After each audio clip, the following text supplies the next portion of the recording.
మహిళల్లో ఎక్కడన్నా బాడీలో క్యాన్సర్ ఉంటే ఎలాంటి హెచ్చరికలు ఇస్తుంది మన బాడీ? సో, నాకు ఎలాంటి సింప్టమ్స్ ఉంటే ఇది క్యాన్సర్ ఏమో అని నేను భయపడాలి అంటే సిస్టమాటిక్‌గా వెళ్దామండి. పైనుంచి కింద వరకు వెళ్దాము. జుట్టు బాగా ఊడిపోతుందనుకోండి, ప్లీజ్ దీన్ని మీరు సీరియస్‌గా తీసుకోవద్దు. బికాజ్ జుట్టు బాగా ఊడిపోని స్త్రీని నేను ఇవాల్టి వరకు కలవలేదు. ఎవ్వరినన్నా అడగండి, జుట్టు ఊడిపోతుందని వాళ్ళే చెప్పేస్తారు. చెప్పలేదనుకోండి, మీకు జుట్టు ఎక్కువ ఊడుతుందంటే యెస్ అని విన్నాను కానీ నో అని ఇవాల్టి వరకు లైఫ్‌లో నేను ఎప్పుడు వినలేదు.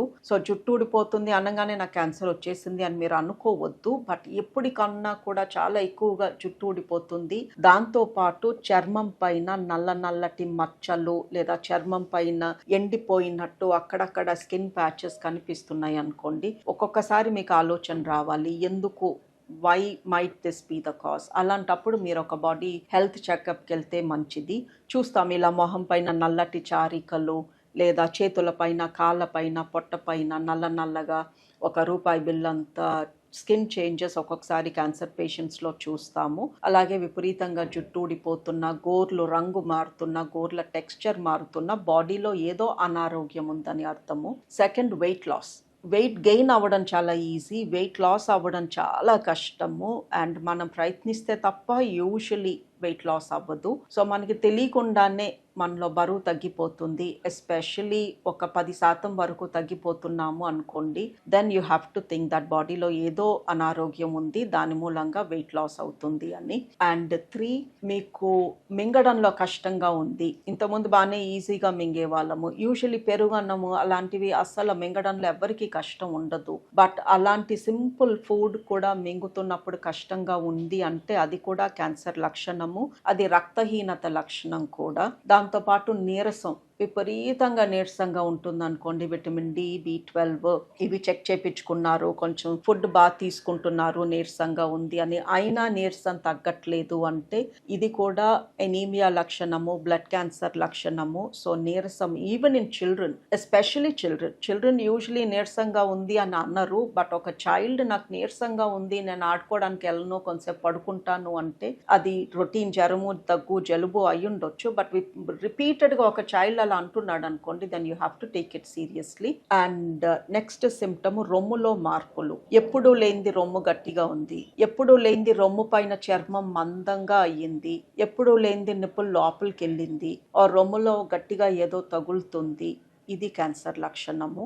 ఇంకా కిందకి వెళ్తే ఆకలి తగ్గిపోవడము, తినాలనిపించకపోవడము, కొంచెం తినంగానే పొట్ట నిండిపోయినట్టు ఉండడము, పొట్టలో గ్యాస్ పట్టేసినట్టు ఉండడము, ఇది కూడా పొట్టలో ఎనీ క్యాన్సర్ లక్షణం ఇలా రావచ్చు. దెన్ చేంజెస్ ఇన్ యూరిన్లో చేంజెస్ వస్తే, యూరిన్లో రక్తం కనిపిస్తే, మాటికి యూరిన్కి వెళ్లాల్సి వస్తే, ఆఫ్ కోర్స్ ఎవరికైనా ఇన్ఫెక్షన్ వస్తే ఇవి ఉండొచ్చు. ఇన్ఫెక్షన్ ఎన్ని రోజులు ఉంటుంది? 4 రోజులు, 5 రోజులు ఉంటుంది. జ్వరం వస్తుంది, యాంటీబయాటిక్స్ వేసుకోగానే నయం అయిపోతాము. బట్ అలా కాదు, ఈ సిమ్టమ్ కొంచెమే ఉంది, పెద్దగా యూరిన్లో పెద్ద ప్రాబ్లం లేదు, బట్ ఇంతకు ముందు కన్నా మాటికి వెళ్లాల్సి వస్తుంది అంటే పొట్టలో ఏదన్నా గడ్డ లాంటిది ఉండుండొచ్చు.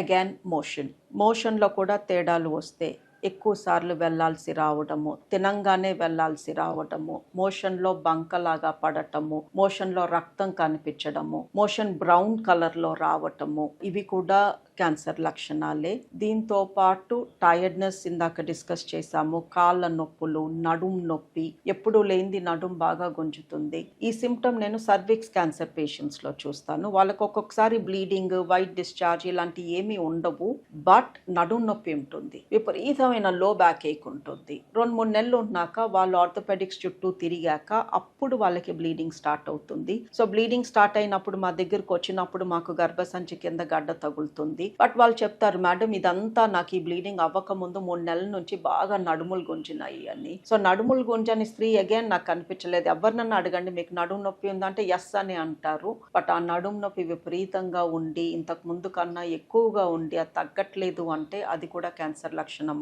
అయ్యి ఉండొచ్చు. మరి నేను చెప్పినవన్నీ ప్రతి ఒక్కరికి ప్రతిరోజు ఏదో ఒకటి ఉంటుంది. తలనొప్పి ఉంటుంది, లేదా ఆకలి ఉండదు, లేదా యూరిన్ ఎక్కువ సార్లు పోవాల్సి వస్తుంది, లేదా వారానికి ఒకసారి ఇలాంటి సిమ్టమ్స్ మనకు ఉంటాయి కదా. మరి ఇవన్నీ ఈ సిమ్టమ్స్ ఉంటే క్యాన్సర్ వచ్చేసిందంటే కాదు. బట్ 15 రోజులు దాటాక కూడా ఈ సిమ్టమ్స్ అలాగే ఉంటున్నాయి, తగ్గట్లేదు అంటే మట్టుకు మీరు చెకప్ చేయించుకున్నది బెటర్. ఈ చెకప్ కూడా ప్రతి 2 నెలలకి 3 నెలలకి చేయించుకోవాలి అని ఎవరు అనట్లేదు అండి. సంవత్సరానికి ఒకసారి పొట్ట స్కాన్, ఒక బ్లడ్ టెస్ట్, ఒక యూరిన్ టెస్ట్, ఒక మోషన్ టెస్ట్ చాలు. సంవత్సరానికి ఒకసారి చేయించుకుంటే చాలు. అన్లెస్ ఈ లోపు మీకు ఏదన్నా బాగా విపరీతంగా సిమ్టమ్స్ ఇబ్బంది పెడుతుంటే తప్ప. అలాగే 2 ఏళ్లకు ఒకసారి మ్యామోగ్రామ్, 3 ఏళ్లకు ఒకసారి ప్యాప్ స్మియర్, ఇలా once a year are once every 2 years సింపుల్గా ఇలాంటి సింపుల్ హెల్త్ ప్యాకేజెస్ చేసుకున్నా కూడా యూ విల్ బి ఫైన్. దీంతో పాటు రక్తహీనత, vitamin D deficiency, B12 deficiency, iron deficiency is the main reason మనకి ఒంట్లో బాగోపోవడానికి most of the times. So అవి కూడా లేవు, ఆర్ షుగర్ లాంటి ప్రాబ్లం లేదు, థైరాయిడ్ లాంటి ప్రాబ్లం లేదు. ఇది కూడా ఏడాదికి ఒకసారి ఒక సింపుల్ బ్లడ్ ప్యాకేజ్ చేయించుకుంటే మీకు అర్థమైపోతుంది మీ ప్రాబ్లం ఎక్కడుంది అని. ఇవన్నీ నార్మల్ వచ్చినాయి అనుకోండి, then you can be more reassured. Okay, నాకున్నది ఏది మేజర్ కాదు, ఏదో సింపుల్గా ఒంట్లో బాగాలేదు, నేను నయం అయిపోతాను అని.